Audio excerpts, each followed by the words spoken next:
e Mad universale e cui a favore sale in paradiso e cui per favore sale a paradiso. Buonasera à toutes. Bonsoir à tous. Ce que je viens de vous chanter, c'est l'hymne de mon pays. Mon pays, comment vous dire, c'est une île. On l'appelle Calistée, l'île de beauté. D'autres disent simplement la Corse. Comment vous décrire la Corse? C'est comme ça. Vous voyez, là il y a un cap, le cap Corse, avec ici une toute petite île, grosse comme un phare, le phare de la Giraille, battu par les vents, qui vous annonce que vous allez dans un pays différent des autres. Quand moi j'habitais là, à Bastia. Ouais. Après Bastia, l'île, elle s'écarte un peu comme ça. Et puis, elle revient jusqu'en bas, jusqu'à une pointe ancrée en falaise blanche qui regarde la Sardaigne. Ah, les Sardignos, on les aime pas. Mais on n'est pas là pour parler d'eux. Moi, comme beaucoup de Corses, j'habitais à Bastia, mais la famille, elle venait... Attendez, Bastia est là. La famille, elle venait de là. Là, juste là. Pas là. Non, là. Guardami questo, regardez-moi celui-là, tout de suite, les idées tordues. Hey, ça commence bien. Je vous jure. Alors, il faut dire quand même que de là jusque là, hein, j'ai dit là, hein. Attention, hein. Jusque là, c'est de la montagne. Et quand je dis de la montagne, ça monte jusqu'à presque 6000 pieds, pour parler en québécois. Presque 3000 mètres. Avec des neiges éternelles, même en plein été. Et pourtant, quand vous allez sur les côtes, à l'est, une grande plaine, une immense plaine où poussent les clémentines, les oranges, les avocats, pas les bananes, hein. Faut pas exagérer non plus. Et de l'autre côté, l'île est rocheuse, des roches rouges avec des calanques. Et des deux côtés, chaque fois que ce soit entre les calanques ou le long de la plaine, des plages blanches avec une eau turquoise. C'est même pas la peine d'aller à Cuba. C'est la même couleur. Quand on chante avec un hymne pareil qui parle de la Vierge, hein, on ne peut pas mentir, jamais. Là,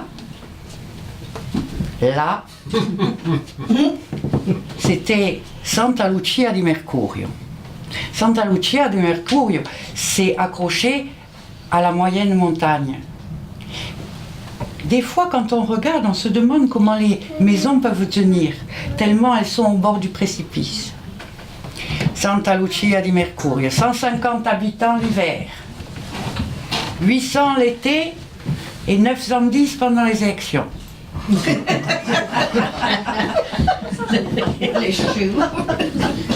Ça, on verra après. Peut-être qu'on aura une explication. Là-bas habitait mon grand-père, ou Babou. Babou, ça veut dire grand-père. Ou Babou, il vivait avec sa femme normale, ma grand-mère, Assunta. Il faut dire que chez nous, les hommes et les femmes, ils sont extraordinaires. Ça, c'est sûr. Mais ils sont rudes, comme la montagne. Ils sont des fois violents, comme les tempêtes de la mer. Et les femmes, elles sont là, elles sont le phare, elles sont la bouée des marins. Les femmes, on dit qu'on ne les voit pas. On ne les voit pas parce que à table, quand les hommes mangent, elles sont derrière. Elles ne bougent pas, elles font le service. Mais il n'y a pas un homme en Corse qui prendra une décision sans que sa femme soit d'accord. Surtout quand c'est Assunta. Comment vous expliquer? Assunta, c'est une femme forte, c'est une femme intelligente, brillante, qui a le sens de ce qu'il faut faire quand on a un problème. Par exemple, là, vous voyez là, ça craque, hein. Mais, je pense que je ne vais pas tomber dans le précipice. Là, il y a la maison de mes grands-parents. Là, il y a un petit jardin. Et là, il y a l'église avec le presbytère. Le curé, à cette époque-là, s'appelait Padre Pino. Padre Pino, il avait un petit presbytère attenant, parce que nous, on n'est pas comme vous, on ne fait pas des presbytères. Si ça se trouve, c'est pour aller à Rome, hein, ça. Presbytère, on sort de la sacristie, on rentre directement dans la cuisine, salon, salle à manger, chambre du curé. Au-dessus, il y a une autre chambre. Dans cette chambre-là, il y avait la nièce du curé. Il faut dire que ses parents étaient morts. Alors il avait dit, je vais m'en occuper, c'est normal. S'en occuper, quand on a une fille ou une nièce, en Corse, c'est pas rien. Ce qui fait que elle allait à l'école, elle rentrait, et quand elle rentrait, elle mangeait avec son oncle curé, elle montait dans sa chambre et il n'y a pas un garçon qui pouvait venir la voir. Hein. Ah non, il fallait qu'elle garde sa virginité jusqu'au mariage. Comment trouver un mari, c'est une autre affaire, hein, dans ce cas-là. Et... Mais on n'en était pas encore là. Hein. Donc, le presbytère avec la nièce, le jardin de ma grand-mère. Contre le presbytère, il y avait un figuier. Un figuier, ça peut grandir énormément. Et celui-là, le Padre Pino avait dit ce que Dieu a planté ne doit pas être abattu. Ce qui fait que ça couvrait un petit peu beaucoup les tomates de ma grand-mère. Alors Assunta, elle a demandé une fois, Padre Pino, vous voudriez pas couper un peu là ce que Dieu a planté? Oui, ce que Dieu a planté. Oui, mais regardez mes tomates, il les a plantées aussi. Enfin, c'est un peu moi, mais ce que Dieu a planté. Ça durait. Pas moyen d'avoir des tomates qui ressemblent à quelque chose. Mais un jour, Assunta, elle a eu une idée.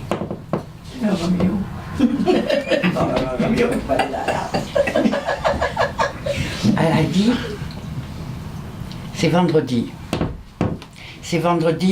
je vais à Confesse. Elle est arrivée, elle a mis, comme toutes les femmes le font, pour aller à l'église, Elle a mis sa plus belle mantille et elle a fait la queue devant le confessionnal, avec un petit sourire en coin qui n'était pas très catholique. Quand ça a été son tour, elle s'est agenouillée.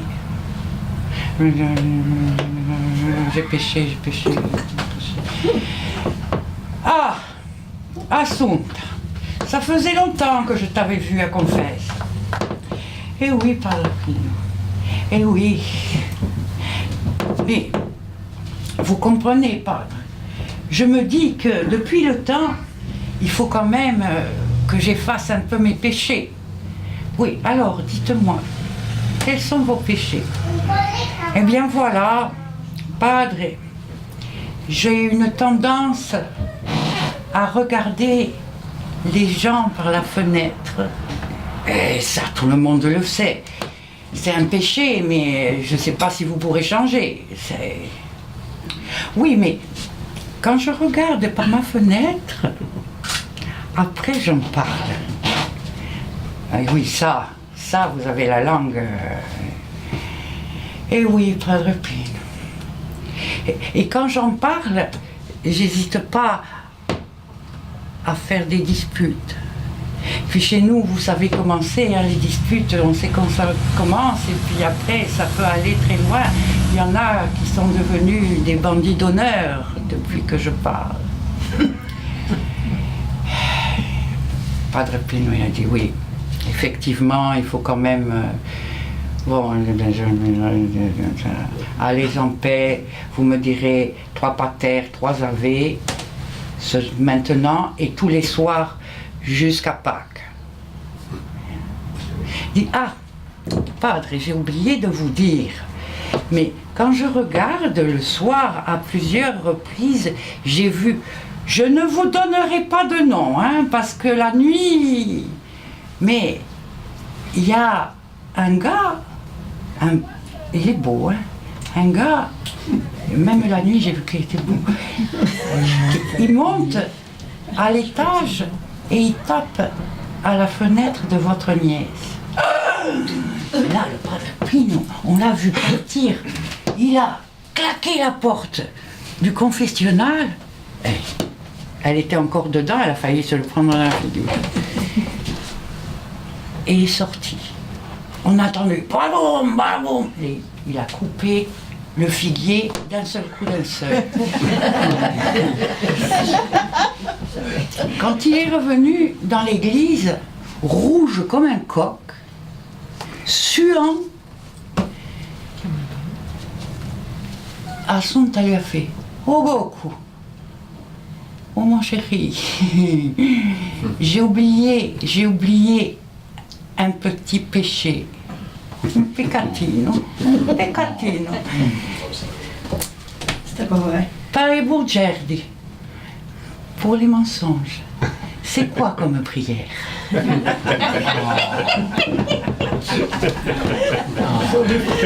Ah, son temps. Mais le grand-père, il n'était pas mieux hein, dans son genre. Le grand-père, il racontait des histoires incroyables. Il vous disait qu'il avait connu Christophe Colombo. Christophe Colomb. Que Christophe Colomb, il était né à Calvi. Et que c'est lui qui avait découvert l'Amérique. Vous me direz de l'autre côté, parce que moi j'ai des origines troubles. Ma mère était basque. Et oui, pays basque espagnol là-bas. Il paraît que mon arrière-grand-père, de ce côté-là, c'est lui qui a découvert 3 pistoles. C'est lui qui a découvert 3 pistoles. Peu loin. Moi, mentir, jamais. Il racontait des histoires incroyables. On disait de lui que c'était un Montazega. Ouh, Pepe Montazega. On ne peut pas traduire. Montazega, ça veut dire monter comme une scie. Une scie, ça vous fait, vous savez, le bruit qui est agréable dans les oreilles. C'est ça. Un Montazega. Pepe, il racontait des drôles de choses. Un jour, il nous a expliqué une chose. Il nous a expliqué ce qui s'était passé dans le village, pas très longtemps avant. Il y avait le maire, Zuccarelli, qui avait une fille absolument magnifique. Elle était, mais d'une beauté corse. Pas compliqué, pas compliqué. C'est pourtant simple. Hein. Quand elle a eu 17-18 ans, Antonia a commencé à courir la campagne. Et elle a rencontré le beau mâle. Oh. Il était beau, brun, les yeux noirs, une peau fine, un beau corset.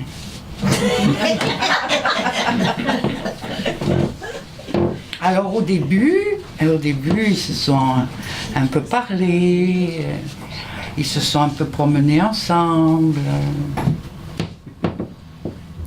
Puis, ils ont commencé à se toucher la main. Oh, quelle émotion! C'était beau.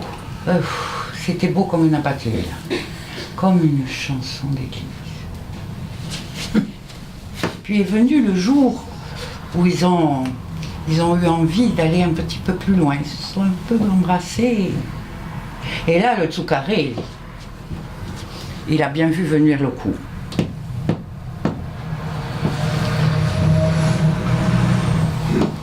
Au bout d'un mois que l'histoire avait commencé, il a dit à sa fille: « Tu fréquentes quelqu'un, toi, hein? Oh, non, oui. Attention, hein. Attention à toi, hein, parce que dans la chambre. »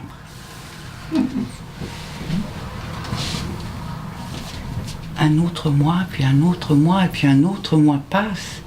L'amour est toujours là, de plus en plus fort. Alors, le beau mâle corse, il s'appelait Orso. Orso, ça veut dire ours. C'est élégant comme prénom.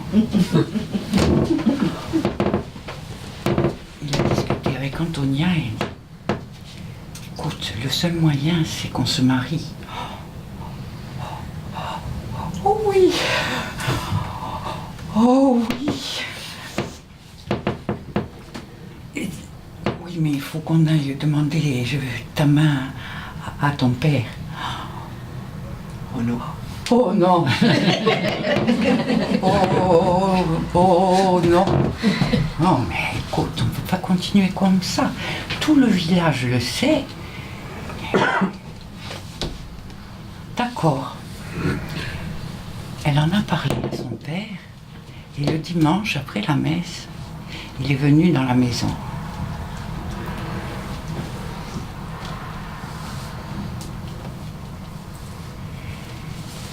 Le père l'a regardé. Alors, c'est toi, Orso. Guarda me questo, regarde-moi ça. Tu l'aimes, toi, ma fille, tu l'aimes? Oh, Antonia, réponds quand je te parle. Oui, papa, je l'aime.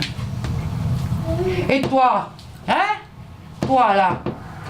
Tu l'aimes, ma fille? Tu l'aimes pas, ma fille? Tu l'aimes, ma fille. Je voudrais la marier. Oh.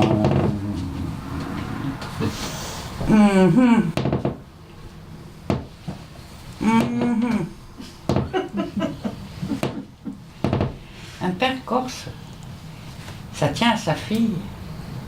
Mais comme les femmes corses ont du caractère, même quand ce sont des filles Zuccarelli, il s'est dit,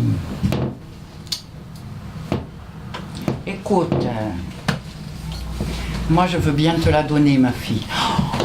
Oh, oh oui, vous voulez bien, vous voulez... Oui, je veux bien, mais à une condition.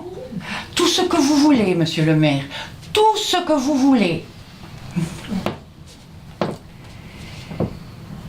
Tu vas l'épouser quand tu auras trouvé où est la vérité.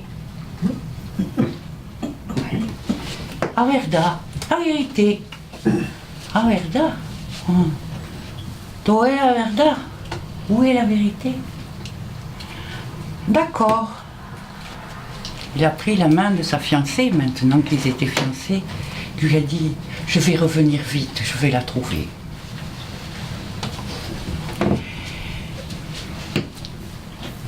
Orso est parti. Il a d'abord fait le tour du village, maison par maison, en demandant, est-ce que vous savez où est la vérité? Où est la vérité?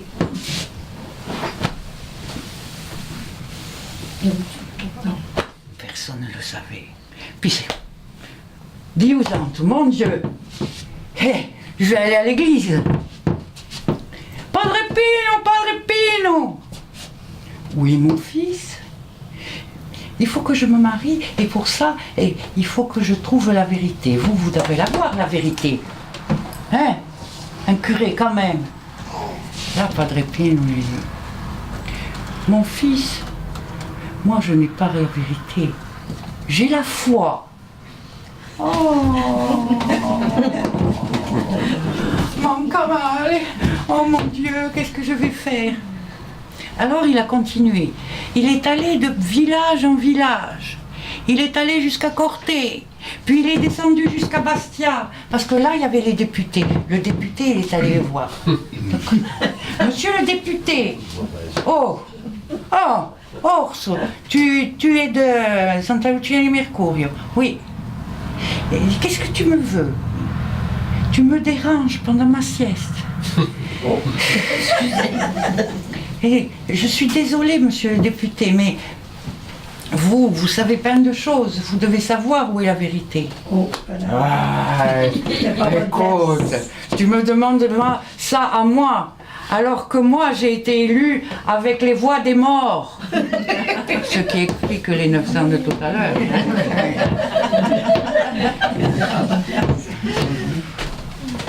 Alors, vu qu'il était sur le bord de la mer à Bastia, il a fait tous les villages, tout le long de la côte, jusqu'à Bonifacio. Puis il est remonté de l'autre côté. Hey, vas-y. Hey, oh. Hey, Ajaccio. Moi je suis Bastia, je suis Ajaccien. Non, c'est Ajaccio. Il est remonté jusqu'à Saint-Florent. Et à Saint-Florent, hein, moi j'habitais là, Saint-Florent. Saint-Florent c'est là. Vous voyez, hein? Vous voyez. À Saint-Florent, il est tombé sur quelqu'un qui lui a dit, oh mon pauvre, tu devrais aller dans la montagne. Moi je suis sûre qu'à la montagne tu vas trouver quelqu'un. La montagne, il y en a de la montagne. Alors le voilà parti. Il grimpe. Il est allé le long de la vallée de l'Asco, il est monté jusqu'au Tafonat. Il n'a rien trouvé. Il est redescendu. Il est allé le long du Rénose. Il se dit, bientôt je vais me taper les 2700 mètres du Cinto, ça va faire lourd la vérité. Hein. Il va en avoir plein les jambes. Hein.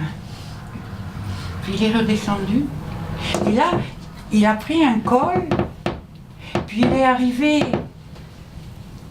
sur une espèce de lac d'herbe et d'eau, et Pozzine. Dans les Pozzines, il a vu, comme on voit toujours, les chevaux, les vaches et des brebis. Et juste à côté, une bergerie. Devant la bergerie, il y avait un vieux, mais vieux. Vous voyez, le vieux, il était assis sur un banc de pierre devant la bergerie. Un œil de temps en temps sur les brebis.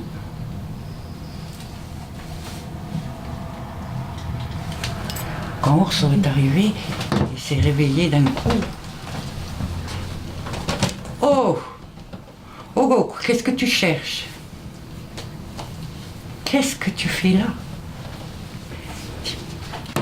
Vous devez savoir la vérité. C'est vous la vérité? C'est vous? C'est vous? Oh non. Moi, j'ai pas la vérité, hein. Il dit, mais pourtant, vous êtes vieux. Et je te remercie. Mais moi, j'ai mes brebis, mes fromages, mais j'ai pas la vérité. Mais on m'a dit que si tu montes là-haut, il est possible qu'elle soit là. Il a regardé les rotondes. Il a remercié le vieillard et il a commencé à monter. Ça faisait quand même des semaines, des mois et des mois qu'il marchait pour aller dans chaque village. Là, il a commencé par un sentier assez large. Il regardait, il voyait les mouflons sur le côté qui commençaient à s'accrocher aux roches. Il a continué, le chemin se rétrécissait, et il y avait même plus les aigles royaux qui passaient. Rien, plus une bête, pas un bruit, pas un oiseau, quelques insectes. Il est arrivé à la moraine, là où les pierres glissent. Il a grimpé encore, grimpé. Il est arrivé presque en haut, presque au sommet, là où la roche est toute déchirée. Il n'y avait plus un bruit. Il a regardé avec attention et là il a vu comme un trou, une grotte. Il s'est avancé. Oui, c'était bien une grotte. Oh! Oh! Oh! Rien. Oh! Oh! Quand l'écho s'est arrêté, il a entendu comme un craquement. Et comme des pierres qui roulaient. Un petit espoir. Et il l'a vu. Il a vu arriver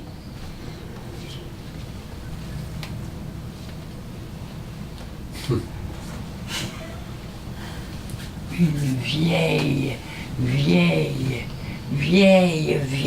femme qui avait l'air de venir du fond des âges. Ses rides étaient profondes, comme si tous les ruisseaux de Corse lui avaient coulé sur la peau. Elle avait un nez torse, tout tordu, un œil plus bas que l'autre, des boutons, et une odeur.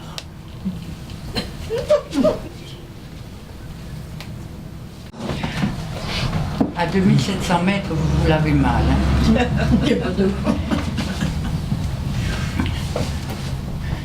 Que vuoi? Qu'est-ce que tu veux? Bonjour madame. Voilà. Je dois me marier, mais avant de me marier, il faut que je trouve la vérité. Oh!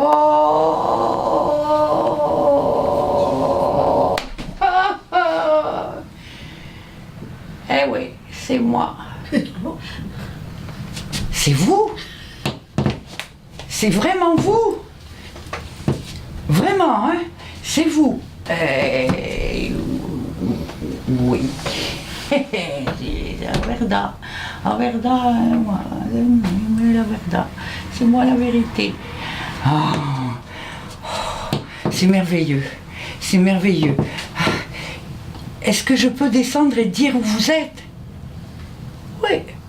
Si c'est pour te marier, tu peux. Il a sauté sur un rocher, un deuxième rocher, ou un troisième rocher, il a...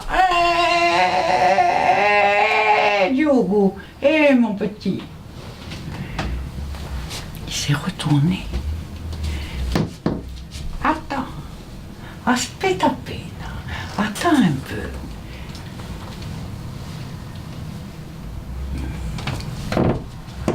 Quand tu arriveras en bas, si on te le demande, tu leur diras que je suis belle.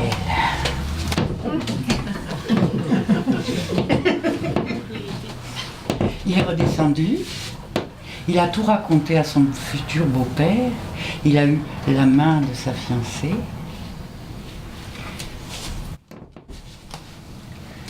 Il est devenu ministre.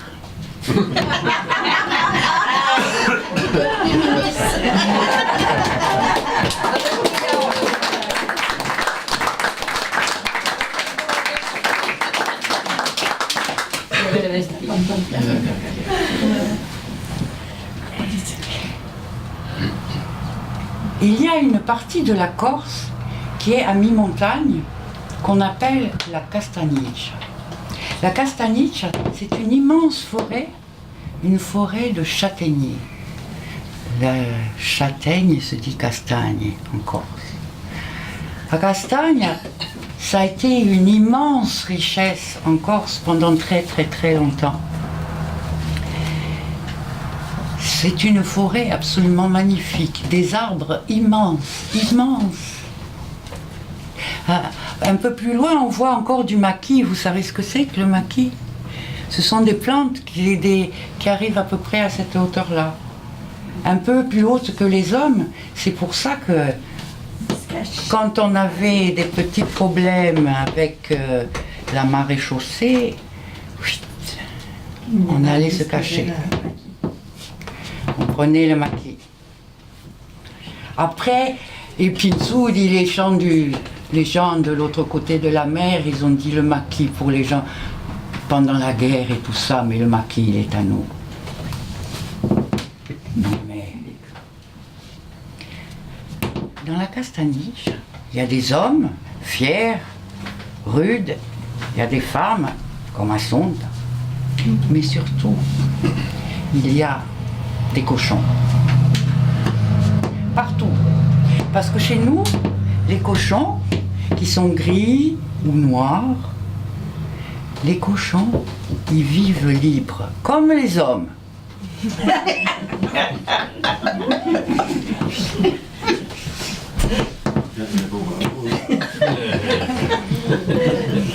Quand Assunta parla.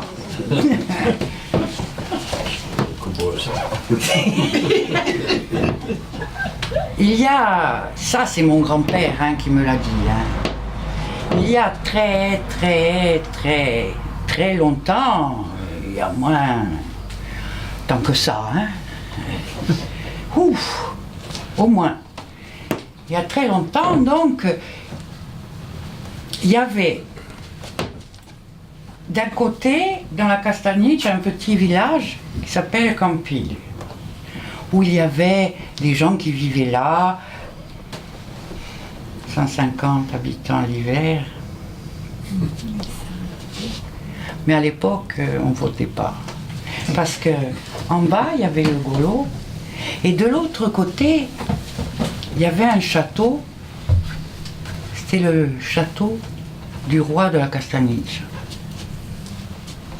Le Golo, c'est le plus grand fleuve de Corse, au Golo. Le roi vivait dans un magnifique château avec une superbe femme, belle comme une Corse. Avec un délicieux caractère, du moins au début. Méfie, comme on dit. Méfie-toi. début. Mais ce caractère est devenu avec les années, disons, de plus en plus difficile. Il faut dire qu'elle avait une bonne raison. Elle voulait avoir un enfant, mais elle n'arrivait pas à en avoir. Donc, à chaque lune, elle était de plus en plus en colère. Son mari avait beau faire avec amour son devoir conjugal, il n'y avait rien à faire. Pas de petit en vue. Ni prince, ni princesse à venir. Le roi était un peu déçu, mais surtout embêté par le malheur de sa femme. Elle avait trouvé quelque chose pour se calmer un peu. Quand elle était désespérée, elle descendait du château, elle traversait le Golo. Oui, comme vous pouvez le voir, le plus grand fleuve de Corse, c'est pas le Saint-Laurent. Mais bon, et nous on fait de 220 km de long seulement, hein, c'est pas pareil. Arrivée de l'autre côté, elle grimpait dans la forêt, dans la castagnice. Elle parlait aux arbres, elle parlait à Dieu. Dio santo, facci che cosa pour me. Faites quelque chose pour moi, Dieu, faites quelque chose pour moi. Elle regardait les cochons, toutes leurs marmailles autour. Oh. Quand elle était un peu calmée, elle redescendait, elle traversait le Golo, elle rentrait chez elle. Et au château, le roi lui faisait honneur. Ça faisait quand même au moins tant d'années, il n'y avait toujours rien. Alors un jour, ce jour-là, elle a traversé, elle a monté dans le vin et elle a commencé à insulter Dieu. Oui, mesdames et messieurs, elle a insulté Dieu. Il y avait sur le chemin, là, une truie. Une truie. Tout écartillé, comme on dit ici. Avec les petits sur les mamelles. Là, elle a regardé le ciel et a dit « Oh Dio, guardami questo, oh Dieu, regarde-moi ça. Tu me donnes même pas la même chose à moi ?» Dieu, on l'insulte pas, hein. Surtout en Corse. Hein. Elle est rentrée chez elle, l'air grognon, mais le roi s'est dit « Mieux vaut que je lui fasse honneur, autrement ça va être dur. »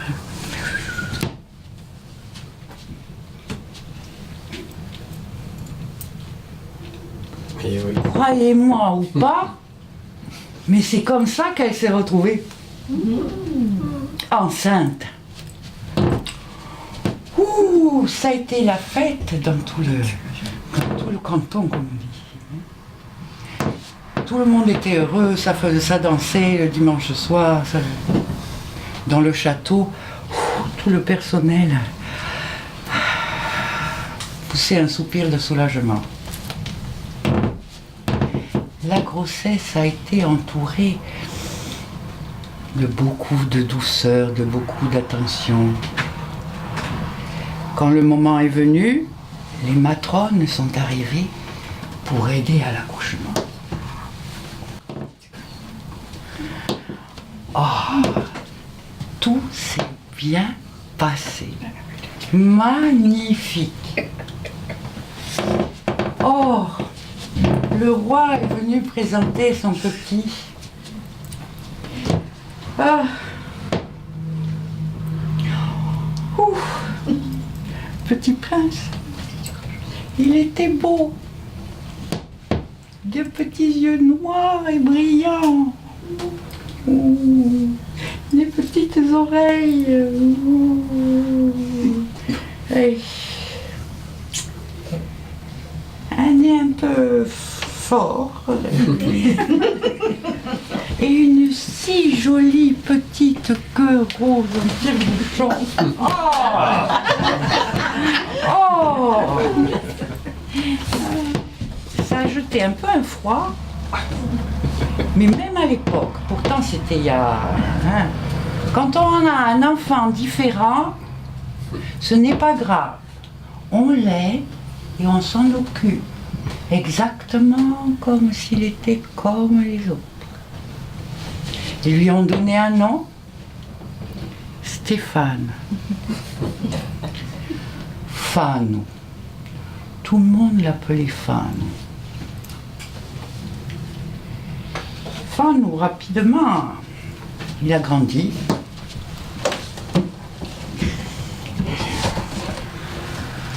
Il a forci. C'était un beau cochon corse. Donc un beau cochon. Un jour, il y avait conseil dans la salle du trône et on a vu arriver Fano. Il s'est arrêté devant le trône et les parents, il a dit, parce que comme il avait éduqué, il parlait très correctement, il a dit, je veux me marier. Oh, quelle belle idée. Tu veux te marier? Oui, je veux me marier avec une femme le premier jour, après le premier orage du printemps. Qu'est-ce que c'est que cette histoire-là? Oui, je veux. Quand Fano s'énervait, il avait tendance un peu à mordre autour de lui, donc le roi a dit oui. Il a envoyé tous les émissaires possibles, à Corté, à Bastia, à Ajaccio, à Calvi, à Porto Vecchio. Après, il a fait les petits villages. Un peu en désespoir de cause, il est allé à Campile. À Campile, il y avait un moulin à châtaigne. Parce qu'avec la châtaigne, vous faites de la farine, vous nourrissez les cochons, mais vous nourrissez aussi les hommes. C'est un peu pareil. Et donc, il y avait le meunier. Il est allé le voir et dit, meunier, il paraît que tu as des filles. Ah, oui. Ah, si. Faites idée. 3 filles. Et oui, alors, est-ce que tu voudrais en donner une pour mon prince?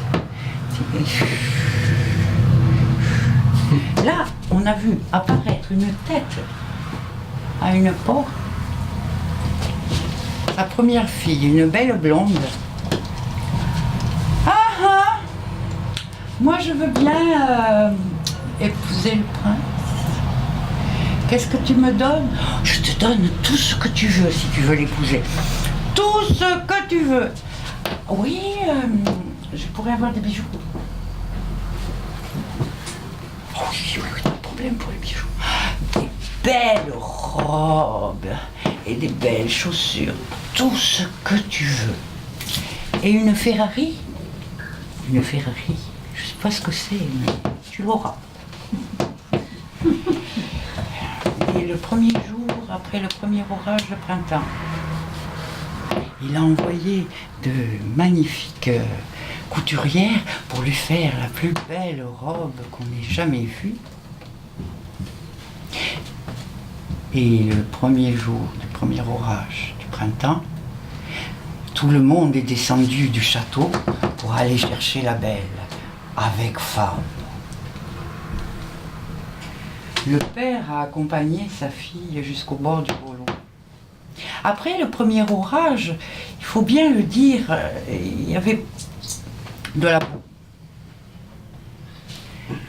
Elle a levé sa robe Et Fanou, lui, il s'est roulé dans la boue avec un plaisir non dissimulé.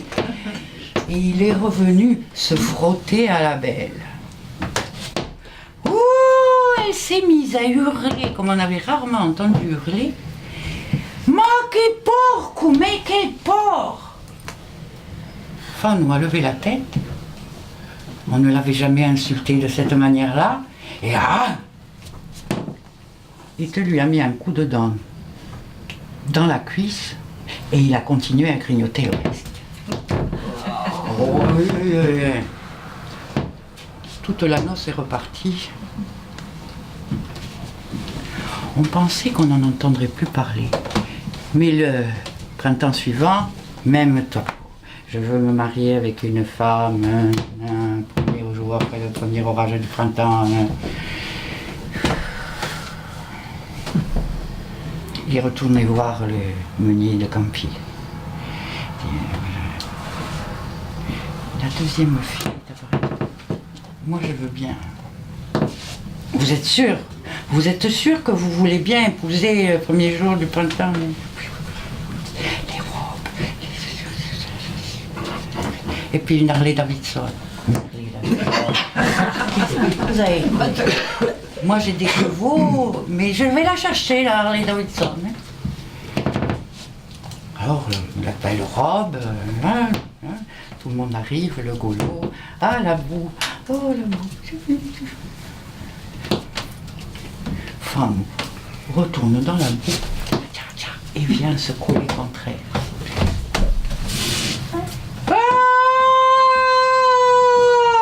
Che porco! Même le tabac, le voilà qu'il a mort. Il a eu l'air de la trouver pas mal bonne. Et les quelques-uns qui étaient descendus du château sont remontés penauds. Le printemps suivant, on est dans un conte, donc ça recommence. Le roi est descendu, a traversé le Golo, il est allé de l'autre côté, il est allé monter jusqu'à Campi, le meunier. Mais tu as une fille encore, il paraît. Oui, j'ai une autre fille. Oui, mais elle est à la maison? Non. Où est-ce que je pourrais la trouver? Ben écoutez, sire, c'est pas très compliqué, hein. Vous prenez dans la forêt, puis après, au niveau de la petite chapelle, là, vous continuez dans le maquis. Bon. Et vous devriez l'entendre. Est allé traverser la forêt, la petite chapelle, le maquis, et là, il a entendu.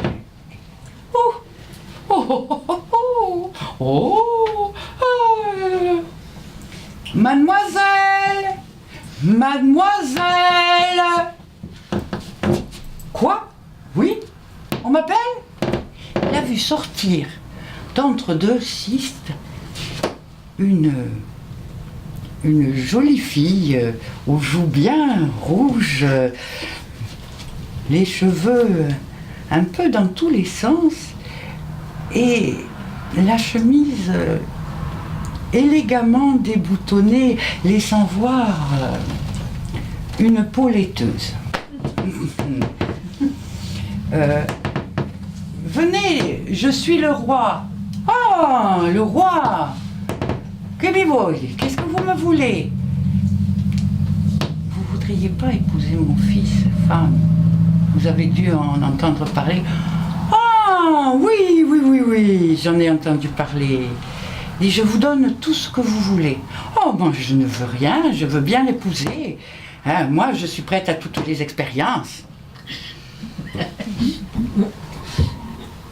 Le premier jour, après le premier orage du printemps, sont descendus le roi, la reine, Fanou et le curé. Et basta. La belle n'avait même pas demandé de robe, rien, mais elle est venue au bord du Golo, il y avait de la boue.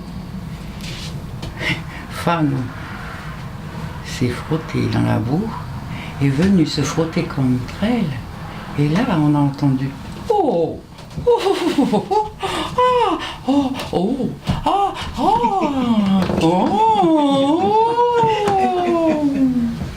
Le reste de ce qui s'est passé, comme il y a des jeunes âmes fragiles, je n'en parlerai pas. La seule chose que je peux vous dire, c'est que le curé a mis sa soutane par-dessus sa tête et il est allé à l'aveugle jusqu'au château. C'est comme ça que cette belle jeune fille est devenue, à la mort du roi et à l'accession du prince Fan au trône, la reine des cochonnes.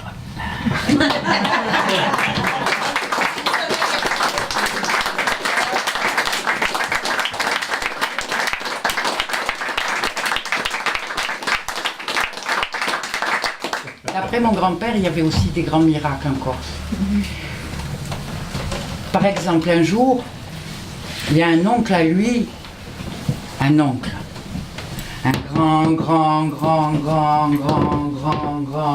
oncle, quelques générations avant, à qui il était arrivé une chose absolument extraordinaire, mais vraiment extraordinaire. Il était entre 8h et 8h15 le matin. Il était en train de prendre son petit déjeuner. Et là,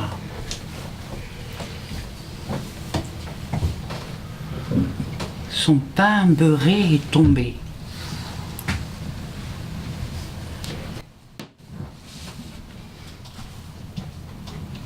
Du côté du pain, pas du côté du beurre. Oh, il a appelé sa femme. Tu as vu ça? Sa femme a appelé les voisines. Tu as vu la tartine? A feta di pane. Une tartine de pain avec le beurre sur le dessus, par terre. Elles ont ramassé la tartine. Oh, ça alors, c'est pas commun. Elles ont dit, c'est pas normal, hein. On va appeler le curé. Le curé a regardé la tartine. Oh, c'est extraordinaire. C'est insensé. Il a dit, on va la mettre... Il a fait une petite niche et il l'a mis bien de côté, à côté du tabernacle. Le bruit s'est répandu qu'il y avait eu un miracle au village, comme une traînée de poudre. Le curé, il a dit, bon, maintenant que du village, ça commence à sortir de vallée en vallée, il faut quand même que je fasse quelque chose. Je vais appeler l'archevêque. L'archevêque, il a dit, moi, je ne peux rien dire, je ne peux pas prendre de décision. Ça se passe au niveau de Rome. Et il a pris la Santa Feta, la Sainte Tartine, et il l'a amené à Rome. Pour savoir si quelque chose est saint, à Rome, c'est long. Il faut que tous les cardinaux, tout le monde doit... Et comme la presse avait été mise au courant que Santa Feta existait, c'est allé loin. Déjà, ça a traversé jusqu'au continent. Même à Paris, ils l'ont su. Paris, Bordeaux, Nantes, Saint-Malo. Il y avait de Saint-Malo à l'époque, il y avait des gens qui traversaient à la voile, hein, jusqu'en Amérique. Ça s'est su jusqu'ici. Jusqu'à Mont-Louis. Jusqu'à Mont-Louis. Oui. À Santa Feta, hein. Et il y en a, les prêtres américains ont commencé à en parler. Et ceux qui étaient en mission Jusqu'au Nouveau-Mexique, ils en ont parlé. Partout, toute l'Amérique du Sud, partout, partout, partout. Pendant ce temps, à Rome, ils se penchaient sur la Santa Feta. Au bout de quelques années, quand même, l'archevêque est revenu et il a regardé l'oncle de l'oncle de l'oncle de l'oncle de l'oncle de mon grand-père et lui a dit « Je suis désolé, nous en avons conclu que ce n'était pas un miracle. » « Comment pas un miracle ? » Et non. Et comment vous l'expliquez alors ? Comment je l'explique ? C'est simple, mon fils. Vous avez mis le beurre du mauvais côté.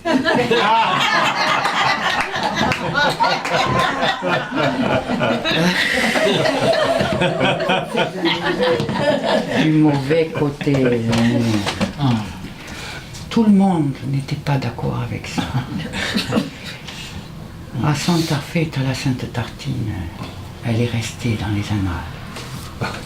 Et même, je peux vous le dire, hein, quand vous allez aux États, que vous descendez vers le sud, vers le Nouveau-Mexique, ils ont appelé leur capitale Santa Fe. C'est à cause de l'oncle de l'oncle de l'oncle de l'oncle de l'oncle de mon grand-père.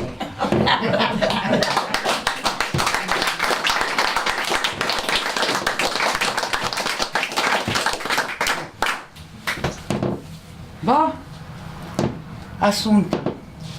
Assunta, elle va tous les jours faire son marché, un petit marché du village. Quand elle rentre, elle met ses affaires sur la table. Elle a posé ce jour-là ses affaires, son cabas, et elle l'a vu, là. Vous voyez, là.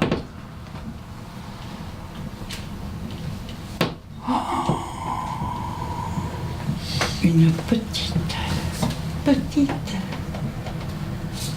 petite fourmi